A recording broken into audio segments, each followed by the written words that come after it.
Hello welcome students to Base Classes. आज हम लोग ट्रांसपोर्ट इन ह्यूमंस के बारे में पढ़ेंगे। ट्रांसपोर्टेशन सिस्टम्स के बारे में हम लोग पढ़ रहे थे कि कैसे ट्रांसपोर्ट होता है किसी भी लिविंग ऑर्गेनिजम्स में, ठीक है।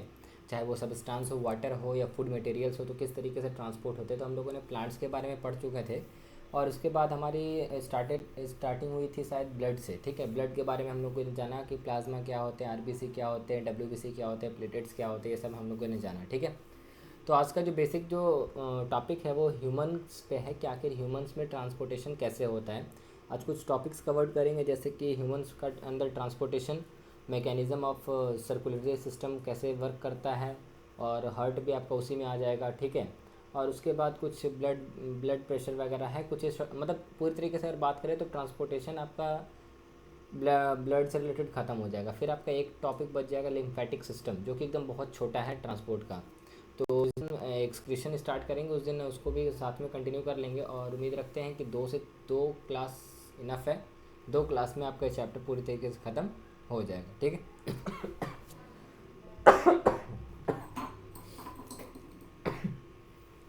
तो ये स्टार्ट करते हैं सबसे पहले। तो सबसे पहले हम ट्रांसपोर्ट इन ह्यूमंस के बारे में समझेंगे। तो अगर यहाँ पे एक सवाल उठाया जाए, ठीक है, अगर एक सवाल उठाया जाए यहाँ पे कि ह्यूमंस के अंदर जो ट्रांसपोर्टेशन होते हैं, जनरली अगर हम बात करें मैंस की या वुमेन की, किसी के अंदर की बात करें, तो हम सिंपली वे में समझना चाहते हैं कि ह्यूमन के अंदर जो ट्रांसपोर्टेशन सिस्टम है वो कंसिस्ट होता है कुछ मेन पार्ट से। जैसे वो मेन पार्ट्स में आपके आते हैं, जैसे कुछ कुछ वहाँ पे मैं यहाँ पे नाम लिख दे रहा हूँ मार्कर।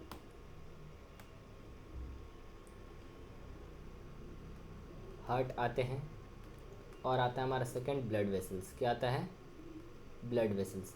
अब ब्लड वेसल्स 3 टाइप के होते हैं जनरली। एक होता है आर्टरीज, वेन्स और कैपिलरीज। इसके बारे में हम लोग पढ़ेंगे। तो यहाँ पे देखिएगा, यहाँ पे मैं कुछ चीज़ें अंडरलाइन करते जा रहा हूँ तो ताकि आपको समझने में आसानी हो। The main transport system in human beings और man is the blood circulatory system. क्योंकि ब्लड सर्कुलेटरी सिस्टम ह्यूमंस के अंदर जो मेन कंपोनेंट है जिसकी वजह से पूरे बॉडी में ट्रांसपोर्टेशन होता है। और ह्यूमन ब्लड सर्कुलेटरी सिस्टम जो होता है वो कुछ पार्ट से बने होते हैं, कुछ मिल करके वो कंस्टिट्यूट होते हैं, जिसको हम एक हार्ट कहते हैं, जिसका काम होता है ब्लड को पंप करना। और उसके साथ साथ जो ब्लड वेसल्स होते हैं जो कि क्या करते हैं, पूरे बॉडी में नेटवर्क के तरीके के फैले हुए हैं, और वो ब्लड को उसके अंदर क्या करता है, फ्लो करता है, ठीक है। तो इन ब्लड वेसल्स के बारे में हम आगे पढ़ेंगे। आगे की स्लाइड्स में मैंने ब्लड वेसल्स के बारे में भी दिया है, तो उसके बारे में जानेंगे। तो अगर इसके साथ साथ मैंने ये भी बताया कि ब्लड सर्कुलेटरी सिस्टम के साथ साथ ह्यूमंस में ट्रांसपोर्टेशन के लिए लिम्फेटिक सिस्टम भी होते हैं, ठीक है। लिम्फेटिक सिस्टम भी होते हैं जो कि कुछ फ्लूइड्स को क्या करते हैं, ट्रांसपोर्ट करते हैं। क्या करते हैं? ट्रांसपोर्ट करते हैं। तो जनरली अगर ह्यूमंस में बात करें तो 2 तरीके का ट्रांसपोर्टेशन सिस्टम होता है। एक होता है आपका ब्लड सर्कुलेटरी सिस्टम, और एक होता है आपका लिम्फेटिक सिस्टम। क्या होता है? Lymphatic system. उसके बाद जो लिक्विड क्या करते हैं, सर्कुलेट करते हैं और मटेरियल्स को कैरी करते हैं, ठीक है, लिम्फेटिक सिस्टम में, उसको हम लोग लिम्फ बोलते हैं। क्या बोलते हैं? लिम्फ। ये याद रखिएगा। लिम्फ क्या है? वो वैसा लिक्विड है जो कि क्या करता है, पूरे बॉडी में सर्कुलेट करता है और मटेरियल्स को कैरी करता है। कौन सा सिस्टम में? लिम्फेटिक सिस्टम में। सर्कुलेटरी सिस्टम नहीं बोलना है, लिम्फ से लिम्फेटिक सिस्टम, ठीक है। तो जो लिम्फ जो होता है एक फ्लूइड होता है जो कि लिम्फेटिक सिस्टम में क्या करता है, हमारे बॉडी के अंदर क्या करता है, मटेरियल्स को कलेक्ट करता है, ठीक है। उसको हम लोग क्या बोलते हैं? लिम्स बोलते हैं। उसके बाद तो हम समझे क्या कि ह्यूमन बींग्स के अंदर आपका कुछ जो ट्रांसपोर्टेशन हो रहा है या जो भी चीज़ ट्रांसपोर्टेशन हो रहा है वो 2 लिक्विड्स की वजह से होता है। एक हमारा ब्लड और एक क्या? लिम्फ। हमारा ब्लड सर्कुलेटरी सिस्टम में ब्लड कंपोनेंट होता है जो कि एक लिक्विड होता है, पूरे बॉडी में ट्रैवल करता है। और लिम्फेटिक सिस्टम में जो लिम्फ होता है जो कि क्या करता है, पूरी तरीके से ट्रांसपोर्टेशन करता है। देखिए, अगर वीडियो जहाँ तक मैंने कंटेंट लिया है अगर वो हो जाए तो अच्छी बात है, क्योंकि 2-3 शब्द मैं बोल रहा हूँ तो उसके बाद मुझे खांसी हो रही है, ठीक है। तो मुश्किल है, देखते हैं, ट्राई करते हैं कितना तक हो पाता है। जितना तक हो पाएगा हम अपने बेस्ट लेके चलेंगे, ठीक है। चलिए आते हैं अपने नेक्स्ट स्लाइड के ऊपर। अब यहाँ से आपका इम्पॉर्टेंट चीज़ शुरू हो रहा है। आपको समझना है, सुनना है ध्यान से कि ये चीज़ टॉपिक क्या है और किस चीज़ से रिलेट होती है, ठीक है। क्योंकि यहाँ से आपकी चीज़ें इंपॉर्टेंट हो जा रही है। जैसे कि आप यहाँ पे आपको ये भी देखने को मिलेगा कि चीज़ें हार्ट के बारे में काफ़ी, तो आपका सिर्फ हार्ट के बारे में मैंने बताया है क्या है। मैं 2 तरीके से हार्ट को एक्सप्लेन कर सकता था, चाहता तो एकदम सिंपली रूप में बताया था। 4 पार्ट में डिवाइडेड होते हैं ये सेगमेंट्स में, और इस तरीके से बता सकता था कि वो अपर में होते हैं, राइट एट्रियम लेफ्ट एट्रियम होते हैं, और ये वो सेप्टम सेपरेट होता है। लेकिन इसको मैंने थोड़ा डिटेल किया क्योंकि आपका मैकेनिज़्म भी आगे समझना है। अब यहाँ पे कुछ मैकेनिज़्म समझने के लिए 7 वाला हार्ट नहीं है जो क्लास 7 में हम लोग पढ़ रहे थे। इसमें क्या है, आपको कुछ और भी चीज़ें जाननी है जो कि क्या उनका रोल होता है, ठीक है, इसलिए मैंने इसको थोड़ा सा एक्सप्लेन किया है, ठीक है। तो आप इसको ध्यान से समझिएगा। तो सबसे पहले हम आते हैं ह्यूमन सर्कुलेटरी सिस्टम में।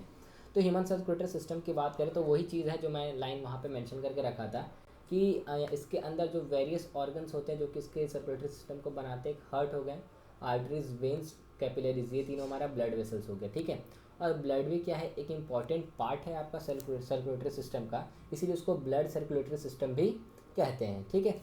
और उसके साथ साथ आपको ये लाइन तो सेम टू सेम है, ये छोड़ दीजिए, कोई दिक्कत नहीं है।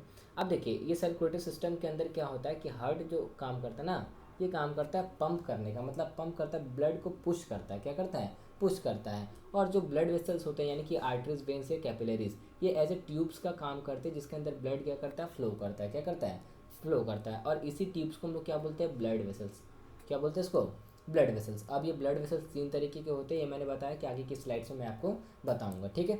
जो पॉइंट मैं अंडरलाइन कर रहा हूँ मैं इसका पीडीएफ भी दे दूंगा, उसको आपको ध्यान देना है कि वो पॉइंट इंपॉर्टेंट है, ठीक है। और रेस्ट ऑफ द पॉइंट जो मैं छोड़ूंगा वो समझ जाइएगा, वो आप नॉर्मली अगर छोड़ भी दोगे तो कोई दिक्कत नहीं है, लेकिन जो मैं पॉइंट मार्क कर रहा हूँ वो पॉइंट को एकदम ध्यान से समझ के चलना है। ये हार्ट का फिगर है, अभी मैं समझाता हूँ थोड़ी देर में, पहले थोड़ा सा देख लीजिए। तो यहाँ पे कुछ पॉइंट्स मैं पॉइंट बाई पॉइंट आपको बना दूंगा ब्लू से, ठीक है। अब सबसे पहली बात हार्ट, तो हार्ट के बारे में जानने से पहले हम ये जानेंगे कि उसके प्रॉपर्टीज़, वो उसके बारे में जानेंगे, तब उसका जो रोल है, क्या वो रोल प्ले करता है, उसके बाद वो जानेंगे, ठीक है। तो पहले अगर हम उसकी प्रॉपर्टीज़ उसकी प्रॉपर्टीज़ के बारे में समझें, तो जो हार्ट होता है ना जनरली ट्रायंगुलर इन शेप होता है, इसका शेप कैसा होता है, ट्रायंगुलर होता है। और ये बना हुआ होता है आपका कार्डियक मसल से, किस चीज़ से, कार्डियक मसल से। हम लोगों ने जब मस्कुलर टिश्यू जब हम 9th में पढ़े थे तो उस समय कार्डियक मसल्स या कार्डियोवैस्कुलर टिश्यू के बारे में पढ़ा था। तो वही चीज़ है, जो हार्ट हमारा होता है ना बहुत सॉफ्ट होता है और वो बना होता है किस चीज़ से, आपका कार्डियक मसल से। जनरली उसका शेप ट्रायंगुलर इन शेप होता है, ठीक है। हम लोग क्या करते हैं, हार्ट को कुछ और ही रूप में ड्रॉ करते हैं, एक्चुअली में वो हार्ट का उसका वो स्ट्रक्चर नहीं है। अगर हम यहाँ पे स्ट्रक्चर देखना चाहें तो फिगर हार्ट का ये है, ठीक है। तो अब उसके बाद समझेंगे हार्ट का जो साइज़ होता है ना, वो हम आ गया उसका शेप जो बोलते हैं। अगर हम अपने हाथ की मुट्ठी को बंद करते हैं, हाथ के आपके फिस्ट को बंद करते हैं, ठीक है, तो उसके जो शेप बनता है ना इस तरीके का, वो शेप क्या कहलाता है, आपका क्लेंस्ड फिस्ट शेप, क्या कहलाता है, क्लेंस्ड फिस्ट शेप कहलाता है। और उसी शेप का हमारा उतना ही साइज़ का क्या होता है, हमारा हार्ट होता है। और उतना छोटा होने के बावजूद भी काफ़ी बड़ा रोल प्ले करता है ब्लड को पंप करने का, ठीक है। अगर हम बात करें, ये हार्ट जो होता है ऐसा ऑर्गन है जो कि कभी ये स्टॉप नहीं होता जब तक लाइफ एग्जिस्ट करता है, ठीक है। रेगुलर ये 24 आवर क्या करता है, इन ए डे, या बात कर सकते हैं अप टू लाइफ स्पेन, ही क्या करता है, बीट करते रहता है, ठीक है। अब हार्ट में कुछ सेगमेंट्स होते हैं या कंपार्टमेंट्स होते हैं जिसको हम लोग कहते हैं चैम्बर्स, क्या कहते हैं, चैम्बर्स। ये आपका देखिएगा 4 चैम्बर, ये एक आपका 1, ये वाला दिखेगा, मेरा स्क्रीन आपको दिख रहा होगा, ये वाला 1, ये 2, ये 3 और ये 4, ठीक है, ये 4। तो टोटल आपके 4 पार्ट देखने को मिलेंगे हार्ट के अंदर, जिसको हम लोग क्या बोलते हैं, चैम्बर्स बोलते हैं, क्या बोलते हैं, चैम्बर्स, ठीक है। अब देखिएगा जो अपर 2 चैम्बर्स होते हैं ना, उसको बोलते हैं हम लोग, एक को तो हम बोलते हैं कि अपर वाले को याद रखिएगा, जो हमारे एक होता है लेफ्ट एट्रियम, ठीक है, और एक होता है हमारा राइट एट्रियम, ठीक है। तो अगर हम सिंपली वो में समझेंगे कि जो हमारा अपर 2 चैम्बर्स होता है उसको हम लोग क्या बोलते हैं, एट्रिया बोलते हैं, क्या बोलते हैं, एट्रिया। और अगर हम सिंगुलर में डिनोट करना चाहें, जैसे कि सिंगुलर अगर किसी को पुकारेंगे तो इसको एट्रियम पुकारेंगे, क्या पुकारेंगे, एट्रियम। अगर हम प्लूरल के रूप में लें, ठीक है, तो इसको क्या लेंगे, एट्रिया, क्या लेंगे, एट्रिया। तो मैं आप बात करें दोनों की, जो अपर 2 चैम्बर है यानी कि 1 और 2, ये अपर 2 चैम्बर है उसको हम लोग बोलते हैं क्या, एट्रिया। और वो दोनों होते हैं, एक आपका होता है लेफ्ट एट्रियम और एक होता है आपका राइट एट्रियम, ठीक है। और जो लोअर 2 चैम्बर्स होता है उसको हम लोग बोलते हैं वेंट्रिकल्स, क्या बोलते हैं, वेंट्रिकल्स। देख सकते हो ये वेंट्रिकल्स, एक होता है लेफ्ट वेंट्रिकल्स, एक होता है राइट वेंट्रिकल्स। सो टोटल उसके 4 चैम्बर हो गए, क्या हो गए, 4 चैम्बर, ठीक है। अब अगर इसके अलावा भी कुछ समझे तो आपको याद रखिएगा, जो हमारा वेंट्रिकल्स होता है, ठीक है, जो वेंट्रिकल्स होता है, ये वाला वेंट्रिकल्स जो हम बात कर रहे हैं, ये वेंट्रिकल्स जो होते हैं ना, इसका काफ़ी मेजर एक रोल प्ले होता है। अब क्या होता है वो समझिएगा। जो वेंट्रिकल्स होते हैं ये क्या करते हैं, ट्रांसपोर्ट करते हैं ब्लड को पूरे बॉडी में और लंग्स में। तो वेंट्रिकल्स का रोल क्या है, ये ब्लड को क्या कर रहा है पूरे इंटायर बॉडी में और उसके साथ साथ लंग्स में भी क्या कर रहा है, ये ट्रांसपोर्ट कर रहा है, ठीक है। उसके साथ साथ अब यहाँ से आपको स्ट्रक्चर बताते हैं कौन सा चीज़ कहाँ पे जुड़ा हुआ है, ठीक है। अब देखिएगा, कलर चेंज कर दे रहे हैं। ये जो लेफ्ट एट्रियम जो ऊपर में देख रहे हैं, ठीक है, ये लेफ्ट एट्रियम जो होता है ये लेफ्ट वेंट्रिकल से कनेक्टेड होता है एक वाल्व के थ्रू। ये आपका जो रेड लाइक स्ट्रक्चर दिख रहा है ना, ये इस तरीके से हम ये यहाँ पे मार्क कर रहे हैं ताकि आपको चीज़ें समझ में आए थोड़ा, ठीक है। इसको हम लोग बोलते हैं वाल्व, क्या बोलते हैं, वाल्व। और इसको बोलते हैं वाल्व। और ये वाल्व कौन सा, माइट्रल वाल्व कहलाता है। क्या कहलाता है, माइट्रल वाल्व। आपको उतना नहीं जानना है, आप अगर नाम जानोगे आपकी मर्जी आप रखोगे, नहीं तो सिर्फ याद रखिएगा V1 वाल्व। कौन सा वाल्व, V1। कौन सा, V1 वाल्व होता है यहाँ पे, ठीक है, V और 1, V1 वाल्व होता है। उसके थ्रू लेफ्ट एट्रियम और राइट एट्रियम V1 वाल्व के थ्रू कनेक्टेड होते हैं, ठीक है, फुल स्टॉप। उसके बाद जो राइट एट्रियम और आपका राइट वेंट्रिकल जो होता है वो कनेक्टेड होता है ये वाल्व। देखिएगा, इसको भी रेड से मैं पेंट कर दे रहा हूँ ताकि आपको थोड़ा सा पता चले। ये वाला, ठीक है, ये वाला, ये इसको बोलते हैं वाल्व 2। तो इसको ब्लैक से मैं लिख दे रहा हूँ V2। क्या लिख दे रहा हूँ आपको, V2। या इसी को हम लोग क्या बोलते हैं, ट्राइकुस्पिड वाल्व। क्या बोलते हैं, ट्राइकुस्पिड वाल्व। यहाँ पे नाम लिख दे रहा हूँ आपको, अगर विजिबल ना हो तो, ट्राइकुस्पिड वाल्व। जिसको मन है वो नाम याद रख सकते हैं, जिनको मन नहीं है वो नहीं याद रख सकते, कोई दिक्कत नहीं है। अगर जिनको बायोलॉजी आगे स्ट्रीम में लेना है 11th-12th में, तो वो चीज़ें पढ़ के चलें तो ज़्यादा अच्छा होगा, ठीक है। और जिनको अगर बायोलॉजी से उतना इंटरेस्ट नहीं है तो आप बस जो चीज़ मैं बता रहा हूँ उस पर लेके चलो, ठीक है। तो समझ में आया। जो लेफ्ट वाला था, लेफ्ट एट्रियम लेफ्ट वेंट्रिकल जुड़ा हुआ V1 से, वाल्व 1 से। राइट एट्रियम और राइट वेंट्रिकल जुड़ा हुआ है वाल्व 2 से। अब ये बोलिएगा ये सर ये वाल्व्स है क्या, तो वाल्व्स जनरली क्या करता है, ये बैक फ्लो ऑफ ब्लड को रोकता है। बैक फ्लो ऑफ ब्लड को, बैक फ्लो ऑफ ब्लड को प्रिवेंट करता है। कहने का मतलब अगर ब्लड लेफ्ट एट्रियम से हो करके लेफ्ट वेंट्रिकल में गया तो कहीं ऐसा ना हो कि ब्लड वापस पुश्ड होकर के ऊपर चला जाए, तब तो क्या होगा कि ब्लड क्या हो जाएगा, मिक्स हो जाएगा। क्या हो जाएगा, मिक्स हो जाएगा। तो वाल्व क्या करता है, ये बैक फ्लो, मतलब ब्लड एक बार गया तो पीछे की तरफ ना फ्लो हो, उसको क्या करता है, रोकता है। उसको क्या करता है, रोकता है। तो देखिएगा यहाँ पे रोल भी उसका लिखा हुआ है कि these valves prevent the backflow of blood into the atria when the ventricles contract to pump the blood out। आपको एक बात बताते हैं, सिंपली सा बात। अगर हम पाइप की बात करें, ठीक है, अगर हम एक नल में पाइप लगा दिए हैं तो यहाँ पे देखिएगा आपको समझाते हैं, जहाँ पे नल है, ठीक है, जहाँ पे नल को हम खोले हैं, ठीक है, और पाइप का एक एंड पॉइंट लीजिए जहाँ पे हम उसको प्रेशर को, उसका वो एंड पॉइंट को जो खुला हुआ है उसको हम बंद कर देंगे। तो देखिएगा नल के पास से पानी बहना शुरू होगा। मतलब क्या, अगर हम आगे उसका प्रेस कर दिए, बंद कर दिए, तो पानी क्या हो रहा है, पीछे की तरफ जा रहा है, यानी कि बैक फ्लो हो रहा है, ठीक है। तो उसी तरीके से कि जब यहाँ से अगर ये लेफ्ट वेंट्रिकल से होकर के ये आगे जाएगा, यानी कि राइट वेंट्रिकल में जा रहा है या कुछ भी जा रहा है, ठीक है, आगे जाएगा, तो यहाँ पे ध्यान रखा जाता है कि जैसे ही यहाँ पे अगर ये इसमें जा रहा है या इससे इसमें जा रहा है, इससे इसमें जा रहा है, तो वहाँ पे क्या हो कि वहाँ पे प्रेशर क्या होता है, काफ़ी ज़्यादा होता है। प्रेशर की वजह से ऐसा ना हो कि वो ब्लड वापस से जो जा रहा है वो पीछे ही आ जाए, बैक फ्लो हो जाए। तो ये बैक फ्लो ना हो इसलिए क्या होता है, यहाँ पे वाल्व्स होते हैं। वाल्व्स क्या करता है, उसका बैक फ्लो को रोकता है। क्या करता है, रोकता है। मेरी चीज़ें समझ में आ रही होंगी, ठीक है। उसके बाद अब देखेंगे ये जो अब यहाँ पे लिखा हुआ है ये भी कि this is because when the ventricles contract, अच्छा वही पॉइंट है बताना, जो जब वेंट्रिकल्स कॉन्ट्रैक्ट करता है तो valves V1 V2 close automatically. जैसे ही वेंट्रिकल्स कॉन्ट्रैक्ट करेगा, मतलब कि कॉन्ट्रैक्ट करने का मतलब जब सिकुड़ेगा ताकि क्या कर सके, वो फ्लो कर सके, ब्लड को फ्लो कर सके। आपको पता होगा रिलैक्सेशन जब होता है, फैलता है, तो उसमें कोई भी चीज़ भरते हैं। जैसे बैलून को देखिए, अगर हम रिलैक्स होता है मतलब कि हवा डालते हैं तो फूलता है ना, और हवा छोड़ देते तो कॉन्ट्रैक्ट सिकुड़ जाता है ना। तो यहाँ पे क्या होता है कि यहाँ पे आपका जब आपका वेंट्रिकल्स कॉन्ट्रैक्ट करता है, ठीक है, तो वो ध्यान रखा जाता है कि वाल्व्स का रास्ता बंद हो जाए, क्योंकि उस समय क्या करता है, वेंट्रिकल्स ब्लड को बाहर भेजता है। क्या भेजता है, बाहर। अब ऐसा ना हो कि वो जब वाल्व्स खुल रहा है तो प्रेशर की वजह से ब्लड क्या हो जाए, वापस जिससे आया उसी में चला गया, तो फिर ये तो ब्लड क्या हो जाएगा, इम्प्योर और प्योर ब्लड कंबाइन कर जाएगा, ठीक है। तो इसलिए ना हो, तो वाल्व्स क्या होते हैं, ये बैक फ्लो ऑफ ब्लड को रोकता है। और कह सकते हैं जब वेंट्रिकल्स कॉन्ट्रैक्ट करता है तो ये क्या करता है, ऑटोमेटिकली ब्लॉक हो जाता है, या हम बोल सकते हैं कि क्लोज्ड हो जाता है, ठीक है। हम लोगों ने जाना कि जॉब ऑफ द हार्ट जो होता है पंप करना होता है ब्लड को, ठीक है। और जितने भी एट्रिया और वेंट्रिकल्स होते हैं वो क्या करते हैं, कॉन्ट्रैक्ट और रिलैक्स करते हैं अप्रोप्रिएट टाइम्स में, या बोलते हैं सही लगातार अमाउंट में ये कॉन्ट्रैक्ट और रिलैक्स करते हैं ताकि हार्ट अच्छी तरीके से पंपिंग का काम कर सके, ठीक है। बात को ध्यान से समझते जाइएगा। वीडियो अगर में कुछ इशू होता है, प्रॉब्लम होती है, तो दोबारा वीडियो को आप देखिएगा, ठीक है। एक बार में ये चीज़ समझ में नहीं आएगी और बहुत इंपॉर्टेंट है, इसलिए हम थोड़ा सा आराम से पढ़ा रहे हैं इसमें, ठीक है।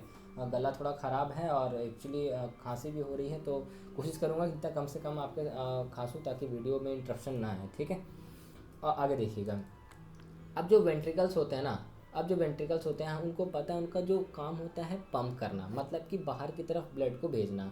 इसीलिए इसका जो होता है ना, वॉल्स बहुत थिक होता है। क्या होता है? थिक। क्योंकि यहाँ पे प्रेशर लगता है ना, अगर किसी भी चीज़ को बाहर भेज रहे हैं, तो या नल खोल रहे हैं एकदम तेज़ी से, तो क्या होगा? प्रेशर लगता है। तो प्रेशर लगेगा, तो अगर वॉल अगर थिक नहीं रहेगा तो बर्स्ट कर जाएगा, फट जाएगा, ठीक है ना। तो याद रखिएगा कि एट्रिया यानी कि एट्रियम जो होता है ऊपर वाले, एट्रियम से ज़्यादा आपका थिक वॉल किसका होता है? वेंट्रिकल्स का, ठीक है।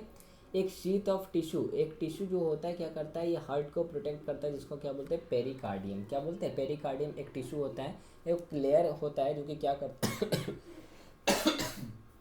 डबल डबल लेयर होता है जो कि क्या करता है कि हार्ट को प्रोटेक्ट करता है। अब यहाँ पे देखिएगा, ये वाला पार्ट आपको ग्रीन से मैं दिखा रहा हूँ, ये वाला पार्ट, ये आपका लेफ्ट पार्ट और राइट पार्ट जो सेपरेट होता है ना चैम्बर्स का हार्ट का, वो होता है पार्टीशन से, जिसको हम लोग बोलते हैं क्या? सेप्टम। क्या बोलते हैं? सेप्टम। सेप्टम क्या करता है? हार्ट को क्या करता है? लेफ्ट पार्ट और राइट पार्ट को क्या करता है? सेपरेट करता है, ठीक है। सेपरेट करता है। मेरी बात समझ में आ रही होगी, ठीक है। ये था आपका हार्ट का कॉन्फ़िगरेशन। इसमें दो मैं आपको और भी एक्सप्लेन कर देना चाह रहा हूँ। एक आता है आपका डीऑक्सीजनेटेड ब्लड। क्या आता है? Deoxygenated blood. और एक आता है आपका ऑक्सीजनेटेड ब्लड। डीऑक्सीजनेटेड का मतलब होता है इम्प्योर ब्लड, मतलब अशुद्ध खून जिसको बोलते हैं, ठीक है। Impure blood. और इसका मतलब क्या होता है आपका? Pure blood. ऑक्सीजनेट मतलब ऑक्सीजन रिच ब्लड। तो इसको दो तरीके से लिखते हैं, कि कोई कोई लिखते हैं इसको carbon dioxide rich blood. Carbon dioxide rich blood मतलब कार्बन डाइऑक्साइड परिपूर्ण मात्रा में इसमें मौजूद होती है, और इसको बोलते हैं ऑक्सीजन रिच ब्लड, ठीक है। तो ये चीज़ अब मैं आपको जब आगे समझाऊंगा मैकेनिज्म इसका, तब इसको फिगर को थोड़ा मैं डिटेल करूंगा। फिलहाल अभी मैं आगे नेक्स्ट स्लाइड की ओर चलता हूँ, ठीक है। अब थोड़ा ब्लड वेसल्स के बारे में देख लेते हैं कि ब्लड वेसल्स क्या होते हैं। ज़रूरी है, इंपॉर्टेंट पार्ट है आपका ब्लड वेसल्स का। एनसीईआरटी में थोड़ा सा शॉर्ट में निकल गया है, मतलब ऐसा नहीं है कि एक्सप्लेन बताया नहीं है, बताया है, लेकिन चीज़ों को एक्सप्लेन नहीं किया है। और अगर एक्सप्लेन नहीं रहेगा चीज़, तो एग्ज़ाम में आएगा तो वो आपके लिए तकलीफ हो सकते हैं। तो ब्लड वेसल्स हम लोगों ने जाना, ये ट्यूब लाइक स्ट्रक्चर होते हैं, जिसके अंदर क्या करता है? ब्लड क्या करता है? फ्लो करता है। क्या करता है? फ्लो करता है, ठीक है। अब देखिएगा, जनरली दो तरीके का आपका ये होता है, ये तीन तरीके का मैंने बताया क्या होता है आपका ब्लड वेसल्स होता है। कहीं कहीं पे आप देखिएगा तीन लिखेगा, कहीं कहीं पे दो लिखेगा। क्यों? अब इसका भी रीज़न बता देता हूँ। क्योंकि आर्टरीज क्या करते हैं ना, जो आर्टरीज जो होते हैं वो क्या करते हैं? वो आगे चल करके क्या करते हैं कि वो डिवाइड करते हैं, और डिवाइड करके क्या बनाते हैं? वो कैपिलरीज। क्या? कैपिलरीज। अब आपको कैपिलरीज का एग्जांपल आपको दिखाऊं कहाँ पे होता है विजिबल, जो आप देख सकते हो। तो आपको बेस्ट एग्जांपल देता हूँ। हम अपने आँख को आईना में देखिएगा, तो आँख के पास वाइट वाला जो स्ट्रक्चर होता है, उसमें देखिएगा लाल लाल पतला पतला रेसा जैसा धागा जैसा स्ट्रक्चर दिखेगा। वो एक्चुअली क्या होता है? कैपिलरीज होता है। क्या होता है? कैपिलरीज होता है। वो क्या करता है? ब्लड उसके अंदर भी क्या करता है? ट्रैवल करते हैं, ठीक है। कैपिलरीज को, तो कैपिलरीज क्या होता है? नेटवर्क ऑफ ट्यूब्स होता है, नेटवर्क ऑफ ट्यूब्स, ठीक है। अब आगे देखते हैं ये चीज़। तो आर्टरीज के बारे में आते हैं। आर्टरीज को मैंने बताया कि इसका वॉल क्या होता है? थिन होता है as compare to what? Cap ventricles. क्या होता है?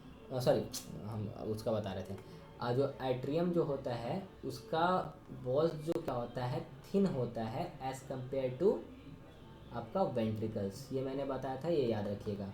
वो एट्रियम था और ये आर्टरीज है, ठीक है। आर्टरीज है, ये आपका ब्लड वेसल्स हैं। तो यहाँ पे देखिएगा, जनरली जो आर्टरीज जो होते हैं ना, वो ऑक्सीजन रिच ब्लड ही कैरी करते हैं। क्या करते हैं? कैरी करते हैं। यहाँ पे मैं एक और इम्पॉर्टेंट चीज़ बता रहा हूँ, जो कि आपको ध्यान से समझना, मैं लिख भी दूंगा, ठीक है। आर्टरीज का काम क्या होता है कि ऑक्सीजन रिच ब्लड कैरी करता है, लेकिन एक्सेप्शन आपको कब पता चलेगा? जब आप हार्ट का मैकेनिज्म पढ़ोगे या सर्कुलेशन का मैकेनिज्म। क्योंकि एक पल्मोनरी आर्टरी जो होगा, पल्मोनरी आर्टरी, अब है ये आर्टरी। अब हम जान रहे हैं आर्टरी क्या करता है? ऑक्सीजन रिच ब्लड कैरी करता है, लेकिन यहाँ पे आर्टरी जो होगा वो CO2 कैरी करता है। तो ये एक एक्सेप्शन आपको मान के चलना है, ठीक है। पल्मोनरी आर्टरी और पल्मोनरी वेन्स जो होते हैं, वेन्स जनरली क्या करते हैं?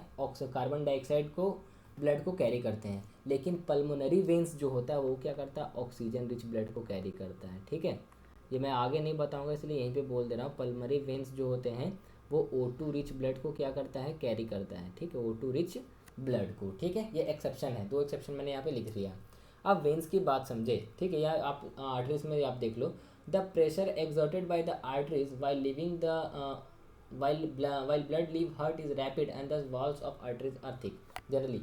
आर्टरीज के ब्लड जो होते हैं ना वो थिक, उसके वेसल्स जो होते हैं, आप बोल सकते हैं उसके जो वॉल होते हैं वो थिक होते हैं, क्योंकि क्या करता है आगे चल के ये क्या करता है, ये आपका डिवाइड करके बन जाता है आपका कैपिलरीज। और यही कैपिलरीज क्या करते हैं, कैपिलरीज की अगर हम बात समझे तो आर्टरीज और वेन्स को जोड़ने का काम कौन करता है, आपका कैपिलरीज करता है। क्या करता है, कैपिलरीज। ठीक है, अब वेन्स की बात करें तो वेन्स का मैंने बताया कि कार्बन डाइऑक्साइड रिच ब्लड को कैरी करता है। ठीक है, उसके बाद जो प्रेशर एग्जर्ट होता है ना इसके वेन्स में, ये क्या होता है, बहुत कम लगता है, इसीलिए इसका वॉल कैसा होता है, थिन होता है। ठीक है, याद रखिएगा, आर्टरी का वॉल थिक होता है और वेन्स का वॉल थिन होता है। वाल्व्स जो होते हैं वो वेन्स में मौजूद होते हैं और इनका काम क्या होता है कि बैक फ्लो ऑफ ब्लड को क्या करना, रोकना, जैसे हार्ट में आपको मैंने अभी थोड़ी देर पहले बताया। ठीक है, आर्टरीज जो होते हैं वो डिवाइड करते हैं स्मॉल स्मॉल ब्रांचेस में, जिसको हम लोग टिश्यूज में, जिसको हम लोग बोलते हैं क्या, कैपिलरीज। क्या बोलते हैं, कैपिलरीज। और ये कैपिलरीज का वॉल क्या होता है, आप कह सकते हो कि इसका वन सेल थिक होता है, मतलब एक सेल की अगर हम बात करें थिक होता है, बहुत पतला होता है ये, और उसके साथ साथ थिक होता है, जो कि क्या करता है, एक्सचेंज ऑफ मटेरियल्स को क्या करता है, मदद करता है, एक्सचेंज ऑफ मटेरियल्स को मदद करती है। आप ऐसे समझोगे, capillaries are very thin and it connects veins and arteries. ठीक है, मेरी बात समझ में आ रही है।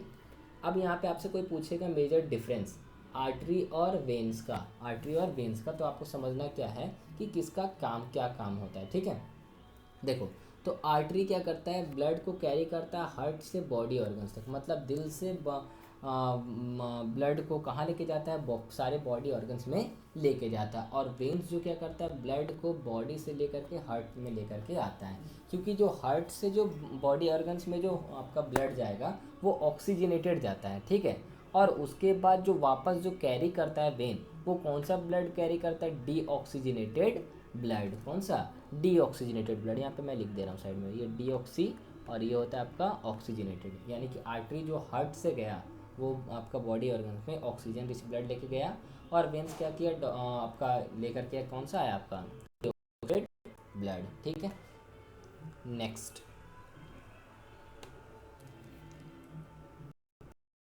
हम मैकेनिज्म, थोड़ा लंबा आपको लग रहा होगा। ठीक है, यहाँ तक ही है आपका ये मैकेनिज्म, अगर हम समझे तो लंबा इसलिए है क्योंकि सारा पॉइंट जितना आप अगर रेफरेंस बुक में देखिएगा तो चीज़ आपको और लंबा मिलेगा। ठीक है, लेकिन ये चीज़ लाइन बहुत आसान है, इसमें कुछ काटने वाली चीज़ भी है, ऐसा नहीं है। आप चाहो, जैसे यहाँ मैं थोड़ा सा एक्सप्लेन कर दिया हूँ पॉइंट नंबर 4 में, तो पॉइंट नंबर 4 को आप चाहो तो आप छोटा भी कर सकते हो, हम बता देंगे कैसे छोटा होगा।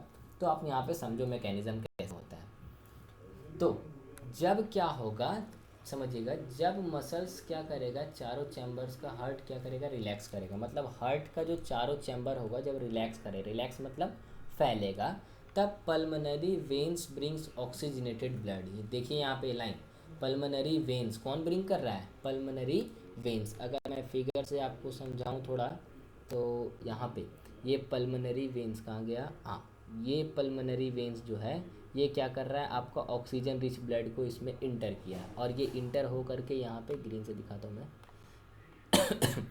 इंटर हो करके ये लेफ्ट एट्रियम में आया। ठीक है, और लेफ्ट एट्रियम में होते हुए कहाँ पे गया, आपका लेफ्ट वेंट्रिकल में, कहाँ गया, लेफ्ट वेंट्रिकल में। ठीक है, अब देखो यहाँ पे थोड़ा सा समझते जाओ।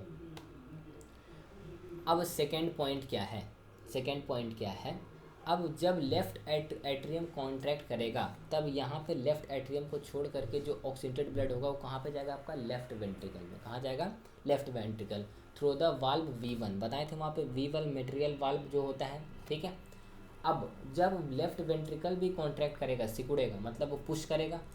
ठीक है, तो ऑक्सीजनेटेड ब्लड जो होगा वो फोर्स्ड होता है कहाँ पे जाने के लिए, ऑर्टा। ऑर्टा देखो कहाँ पे होता है वो भी आपको दिखा देता हूँ। ठीक है, ऑर्टा देखो ये है आपका, ये वाला, ये जो स्ट्रक्चर दिख रहा है ये आपका तो यहाँ पे देखो कैसे दिखाऊं, थोड़ा सा देखना यहाँ पे, ठीक है। यहाँ से ब्लड आया ब्राउन वाला, और यहाँ से देखो होते हुए ये क्या कर रहा है, इसमें इंटर कर रहा है, आपका ऑर्टा में जा रहा है, ठीक है। और ये तीनों ट्यूब के थ्रू क्या होता है, पूरे बॉडी में चला जाता है, पूरे बॉडी में चला जाता है, ठीक है। मतलब लेफ्ट से आया, लेफ्ट वेंट्रिकल तक गया, और जा करके ऑर्टा से होकर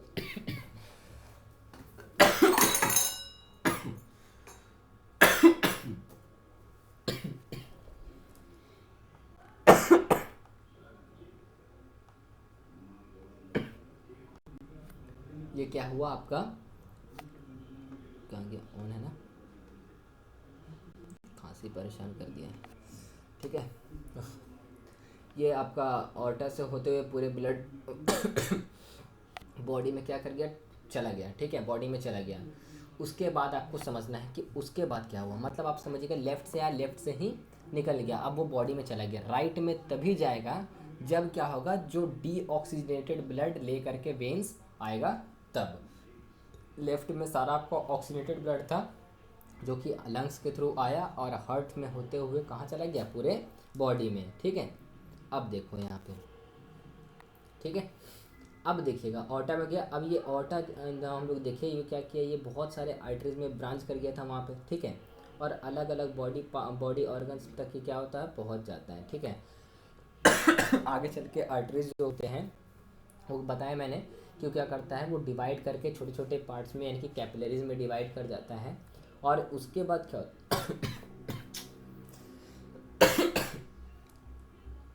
जो मेन आर्टरी होता है वो कैरी करता है ब्लड को ऑर्गन से लेकर के पूरे ऑर्गन तक गया, जैसे कि ऑर्गन से लेकर पूरे बॉडी पार्ट्स तक, like head, chest, arms, stomach, intestine, मतलब एवरी ऑर्गन्स तक, जहाँ तक संभव होता है वहाँ तक जाता है लेके। अब हर जगह गया, ऑक्सीजनेटेड ब्लड को पास करा दिया, ठीक है। उसके बाद वहाँ पर क्या किया, सारे सेल्स, जितने भी सेल्स थे उसको ऑक्सीजन वहाँ पे दे दिया। जब सारे सेल्स को उसने ऑक्सीजन दे दिया, तो हम लोग पढ़े थे रिस्पायरेशन में कि ऑक्सीडेशन, फूड का ऑक्सीडेशन होता है, ब्रेकडाउन, तो सेल को ऑक्सीजन मिल गया यहाँ पे, ठीक है। तो ऑक्सीडेशन होने के बाद क्या होता है, ये एनर्जी रिलीज़ करता है और वेस्ट मटेरियल भी रिलीज़ करेगा, ठीक है, और कार्बन डाइऑक्साइड रिलीज़ करेगा। तो यही ब्लड क्या करता है, ऑक्सीजन वहाँ पे लॉस करता है, क्योंकि ऑक्सीजन यूटिलाइज हो गया। और उसके बाद कह सकते हैं कि अब जो ऑक्सीजन जो वहाँ पे मिलेगा वो क्या होगा, डीऑक्सीजनेटेड, क्योंकि ऑक्सीजनेटेड तो वहाँ पे दे दिया। अब जो ब्लड होगा वो क्या करेगा, डाइजेस्टेड फूड मटेरियल्स को, या हम बोल सकते हैं कार्बन डाइऑक्साइड जो डिजॉल्व है सेल्स के अंदर, उसको क्या करेगा, कैरी करेगा। और उसको कैरी करेगा वेस्ट मटेरियल, तो रिस्पायरेशन जब होता है उसके बाद वो डीऑक्सीजनेटेड ब्लड को क्या करेगा, ले करके आपका बॉडी ऑर्गन से, ये कौन कैरी करता है देखिएगा, the deoxygenated blood from the body organs enter the main vein called vena cava. देखो वेना कावा मेन वेन के थ्रू वो इंटर करता है, मतलब कहने का मतलब ये वेन्स कैरी करता है। और क्योंकि ऑक्सीजनेटेड ब्लड गया पूरे बॉडी में जाने के बाद पूरा सेल ऑक्सीडाइज कर गया सारा जितना था। अब उसका जो वेस्ट मटेरियल या उसका जो फूड में बोलते हैं कार्बन डाइऑक्साइड जो होता है उसको कैरी करता है। उसके बाद जो आपका इम्प्योर ब्लड है वो इंटर कर देता है आपका कहाँ पे, आपका मेन वेन, जिसको वेना कावा बोलते हैं, ठीक है। अब ये जो मेन वेन जो होता है ना, ये डीऑक्सीजनेटेड ब्लड क्या होता है, right atrium of the heart में जाता है। देखो यहाँ पे मैं फिगर से आपको थोड़ा सा दिखा दूँ, ये चीज़ को फिगर से आपको ये चीज़ दिखा दूँ, ध्यान से देखिएगा। यहाँ से क्या होता है, ये आपका वेना कावा के थ्रू अब यहाँ इंटर करेगा, ठीक है, इंटर कर रहा है, ये देखिएगा वेना कावा के थ्रू। और यहाँ पे आपको एक चीज़ और दिखा दूँ, देखो कहाँ गया, यहाँ पे हम लोग समझेंगे चीज़ को, यहाँ पे हम लोग समझेंगे, ठीक है। देखो वेंदर अब यहाँ पे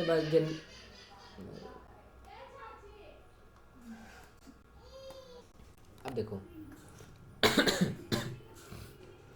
ये राइट एट्रियम क्या करता है, कॉन्ट्रैक्ट करता है और डीऑक्सीजनेटेड ब्लड को पुश कर देता है राइट वेंट्रिकल में। मतलब जो आपका सुपीरियर वेना कावा में जो ब्लड आपका इंटर किया, ये आपका कहाँ लेके गया, आपका राइट एट्रियम में, ठीक है। राइट एट्रियम देखो फिगर में देख लो, ये राइट एट्रियम में लेकर के गया। अब ये राइट एट्रियम से होते ये कहाँ गया, आपका राइट वेंट्रिकल में, कहाँ गया, राइट वेंट्रिकल, कौन से वाल्व से, V2 वाल्व से पास होते हुए, यहाँ पे ट्राइक्यूस्पिड वाल्व जिसको हम कहते हैं, ठीक है। जैसे ही वो राइट एट्रियम में गया, ठीक है, जैसे ही वो राइट एट्रियम में गया उसके बाद क्या होता है, राइट वेंट्रिकल में गया, उसके बाद क्या करता है, राइट वेंट्रिकल कॉन्ट्रैक्ट करता है। अब जो डीऑक्सीजनेटेड ब्लड जो होता है वो पंप हो जाता है लंग्स में, ठीक है। जो इम्प्योर ब्लड जो होता है वो चला जाता है कहाँ पे, लंग्स में, थ्रू पल्मोनरी आर्टरी। अब देखो ये पल्मोनरी आर्टरी कहाँ पे है ये भी देख लो, ठीक है। ये क्या हुआ, यहाँ पे आया ना, ठीक है, यहाँ पे आकर के नीचे गया।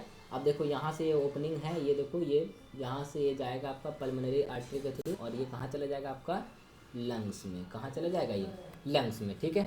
अब यहाँ पे समझिएगा कि लंग्स में चला गया। अब लंग्स में क्या होगा कि एक तो जो डीऑक्सीजनेटेड ब्लड जो होता है वो क्या करता है, कार्बन डाइऑक्साइड रिलीज करता है और ऑक्सीजन को एब्जॉर्ब करता है, ठीक है। अब वहाँ पे जो हमारा ब्लड फिर से बन जाता है ऑक्सीजनेटेड, और फिर ये ऑक्सीजनेटेड ब्लड क्या होता है, लेफ्ट एट्रियम में भेजा जाता है हार्ट का, ठीक है, पल्मोनरी वेन के जरिए। फिर वहाँ से वो लेफ्ट वेंट्रिकल में जाता है, लेफ्ट वेंट्रिकल से बॉडी में गया, फिर बॉडी से वो वेना कावा के थ्रू राइट एट्रियम में आया, फिर राइट वेंट्रिकल में गया, फिर वहाँ से वो लंग्स में गया। मतलब ये प्रोसेस क्या होता है, रिपीट होते रहता है। और इसी तरीके से हमारे बॉडी के अंदर सर्कुलेशन होता है, सेशन होता है, ठीक है। ये था आपका पूरा मैकेनिज्म ऑफ सर्कुलेशन। अब यहाँ पे आप ये फिगर भी आप देख सकते हो। तो यहाँ से आप ये वाला जो मैंने स्ट्रक्चर जो बनाया इससे आप आसानी से समझ लोगे। लंग से देखो ये ब्लड है, रेड डिनोट कर रहा है ये ऑक्सीजनेटेड ब्लड को, ठीक है, और आपका ब्लू डिनोट कर रहा है डीऑक्सीजनेटेड ब्लड को। थोड़ा सा खांसी जो है उसको नेगलेक्ट कीजिएगा, उतना भी कोशिश कर रहा हूँ लेकिन निकल ही जा रहा है, ठीक है। तो अब यहाँ पे देखिएगा ये लंग्स से थ्रू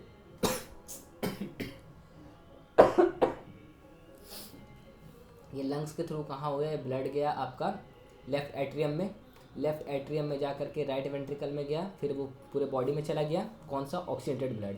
अब बॉडी से इम्प्योर ब्लड आया, कैरी करके राइट एट्रियम में गया, राइट एट्रियम से राइट वेंट्रिकल में गया, और राइट वेंट्रिकल से जा करके और ये कहाँ पर, ये आर्टरी के थ्रू कहाँ चला गया आपका, लंग्स में। कहाँ चला गया, लंग्स में। तो इसी तरीके से सर्कुलेशन का प्रोसेस होता है।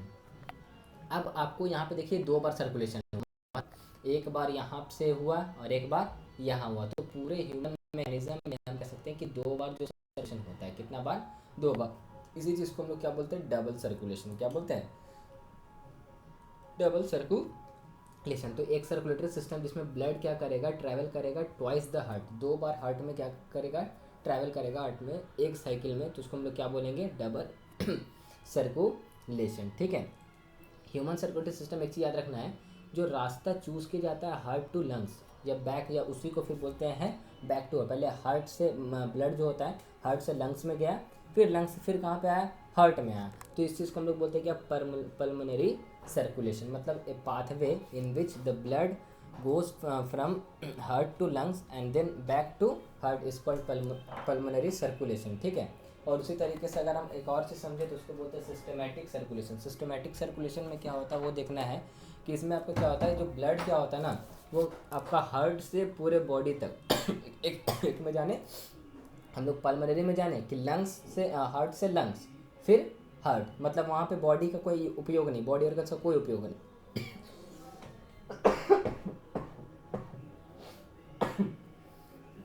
दूसरा में लेकिन हम समझेंगे कि हार्ट से क्या होगा, बॉडी तक जाएगा और फिर से कहाँ आएगा आपका, हार्ट में। तो इसको हम लोग क्या बोलेंगे, सिस्टमिक सर्कुलेशन, ठीक है। उसके बाद कुछ एनिमल्स ऐसे भी होते हैं जो कि क्या होते हैं, आपका 4 चैम्बर्ड होता है। तो ये सब आप खुद से पढ़ सकते हो। बर्ड्स जो होता है आपका 4 चैम्बर्ड होता है, ठीक है। और जहाँ पे 4 चैम्बर्ड है वहाँ पे डबल सर्कुलेशन होगा। एम्फीबियंस जो होते हैं या रेप्टाइल्स में लिजार्ड हो आ जाते हैं, वो 3 चैम्बर्ड हर्ट होते हैं और इसमें भी डबल सर्कुलेशन होता है। लेकिन जो मछली जो होता है ये 2 चैम्बर्ड होता है। क्या होता है, 2 चैम्बर्ड, ठीक है। या आप बोल सकते हो, सॉरी, मछली 1 चैम्बर्ड होता है, बाय फिश हैविंग 2 चैम्बर्ड, हाँ हाँ, ठीक। Fish having 2 chambered heart, fish having 2 chambered heart, yes. उसको हम लोग, उसमें जो होता है सिंगल सर्कुलेशन होता है। क्या होता है, सिंगल सर्कुलेशन। ये याद करें। हार्ट बीट के बारे में जानते हैं कि जो हमारा जो हार्ट जो क्या करता है, मसल्स कॉन्ट्रैक्ट और रिलैक्स करता है, तो उसी को 1 complete contraction and relaxation of the heart is called heart beat. इसको क्या बोलेंगे हम, हार्ट बीट। जनरली आपको ये भी पता होगा कि 70 to 72 टाइम्स क्या होता है, 1 मिनट में वो बीट करता है जब हम लोग आराम करते रहें। अगर हम लोग क्या बोलते हैं, एक्सरसाइज करते हैं तो उस समय क्या करता है, इसका स्पीड या इसका बोलते हैं ये ज़्यादा टाइम क्या करता है, बीट करता है, ज़्यादा बार बीट करता है। एक जो डॉक्टर क्या करता है, हार्ट बीट को लिसन्स करता है, उसको हम लोग बोलते हैं स्टेथोस्कोप के जरिए। एक इंस्ट्रूमेंट है जिसके जरिए डॉक्टर क्या करते हैं, हार्ट बीट मेज़र करते हैं। और आपका एक टेस्ट भी होता है हार्ट के लिए, जिसको कि ये करने के लिए कि सब चीज़ वर्क सही कर रहा है कि नहीं, तो उसके लिए आता है ईसीजी होता है, ईसीजी टेस्ट। इसको इलेक्ट्रोकार्डियोग्राफिक टेस्ट बोलते हैं। क्या बोलते हैं? इलेक्ट्रोकार्डियोग्राफिक टेस्ट, ठीक है, इलेक्ट्रोकार्डियोग्राफ टेस्ट बोलते हैं, ठीक है। उसके बाद जो हार्ट जो होता है ना, वो फास्ट मूव कब करता है, बीट कब करता है? जब हम लोग एक्सरसाइज करते हैं। क्या करते हैं? एक्सरसाइज करते हैं, ठीक है।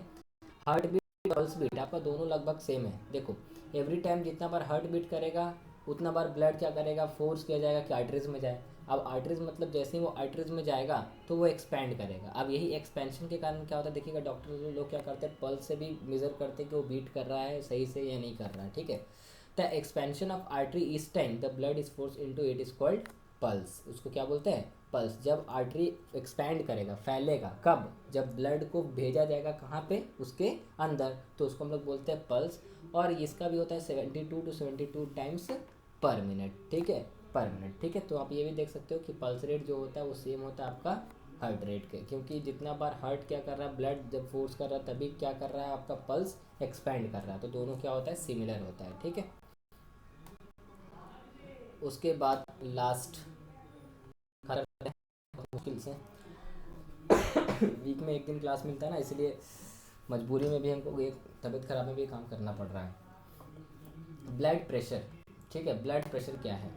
ब्लड प्रेशर की बात समझे तो वैसा प्रेशर, ठीक है, वैसा प्रेशर जो कि ब्लड में मौजूद होता है, जिसके वजह से क्या होता है कि ब्लड क्या होता है, पम्प्ड कर किया जाता है हार्ट में। क्या होता है? हार्ट में। तो इसको इस तरीके से लिख सकते हो, द प्रेशर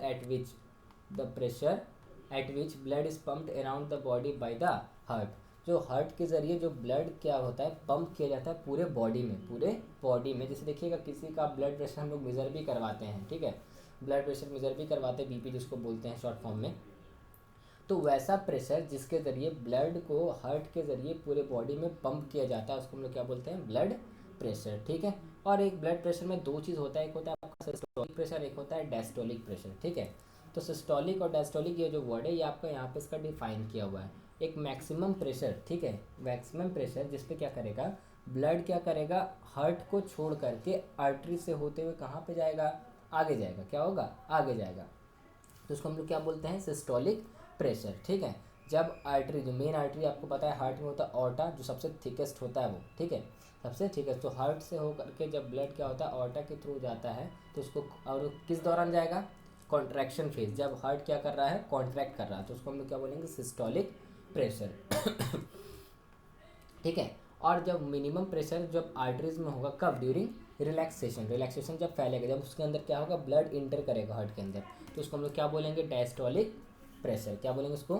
डायस्टोलिक प्रेशर, ठीक है। आपको पता होगा कि ब्लड प्रेशर जो मेज़र किया जाता है उसको किस में? मिलीमीटर एचजी में, ठीक है। एचजी मतलब आपका मरकरी होता है। एचजी क्या होता है? मरकरी, ठीक है। मरकरी आप केमिस्ट्री आप पढ़े ही होंगे। अब नॉर्मल जो प्रेशर होता है ब्लड का, वो होता है आपका, देखिएगा डॉक्टर लोग लिखते हैं सिस्टोलिक बाय डायस्टोलिक। 120 होता है आपका सिस्टोलिक का और 80 होता है आपका डायस्टोलिक का, और लिखा जाता है इसको 120/80 mmHg, ठीक है। ब्लड प्रेशर जो होता है हर पर्सन में क्या होता है, अलग अलग होता है और क्या करता है, वेरी करता है। ब्लड प्रेशर जो मेज़र किया जाता है एक इंस्ट्रूमेंट के ज़रिए, जिसको हम लोग बोलते हैं स्फिग्मैनोमीटर। क्या बोलते हैं इसको? स्फिग्मैनोमीटर, ठीक है, उसके ज़रिए ये मेज़र किया जाता है। तो ये चैप्टर खत्म होता है, ये टॉपिक ख़त्म होता है। इसके बाद आपका एक लिम्फेटिक सिस्टम बच गया, ठीक है। लिम्फेटिक सिस्टम बहुत ही छोटा है, वो मतलब मेरे ख्याल से ख़त्म हो जाएगा 15 मिनट में। और उसके बाद आपका एक बच गया एक्सक्रीशन, ठीक है। ये चैप्टर आपका काफ़ी बड़ा था और इसको अगर रेफरेंस बुक से कराना था इसलिए इतना समय लग गया, अगर एनसीईआरटी से कराना होता तो कब का ये ख़त्म हो जाता है। और आज का वीडियो लेट होने का रीज़न है क्योंकि आज काफ़ी देर तबीयत भी ठीक नहीं थी और कंटेंट को बनाने में आज काफ़ी लंबा समय लग गया, ठीक है। क्योंकि कंटेंट अगर अच्छा ढूंढने में थोड़ा समय लग जाता है और कुछ टाइप करना पड़ता है चीज़ों को, ठीक है। तो आप समझिए अच्छे से, अगर उसमें बीच में थोड़ा जो नॉइस जो खांसी का आ रहा है उसको नेगलेक्ट कीजिएगा और कोशिश कीजिएगा कि ज़्यादा से ज़्यादा समझें वीडियो को। ज़रूर आज का वीडियो कम से कम एक रिक्वेस्ट है 2 बार ज़रूर देखिएगा, इंपॉर्टेंट है, एग्ज़ाम पॉइंट ऑफ व्यू से वेरी वेरी इंपॉर्टेंट है। और इसको आप अच्छे से देखिए, अगर दिक्कत होता है इसके बाद भी तो मैं ठीक होऊंगा तो जल्दी आप लोग के सामने लाइव आऊँगा बायोलॉजी के लिए, ठीक है। चैप्टर एक बार कंप्लीट होने देते हैं, उसके बाद आप लोग को जो भी क्वेरी और डाउट होगा वो पूछिएगा, हम आपको डाउट क्लियर कर देंगे, ठीक है। तब तक के लिए बाय, टेक केयर, अपना ध्यान रखिए।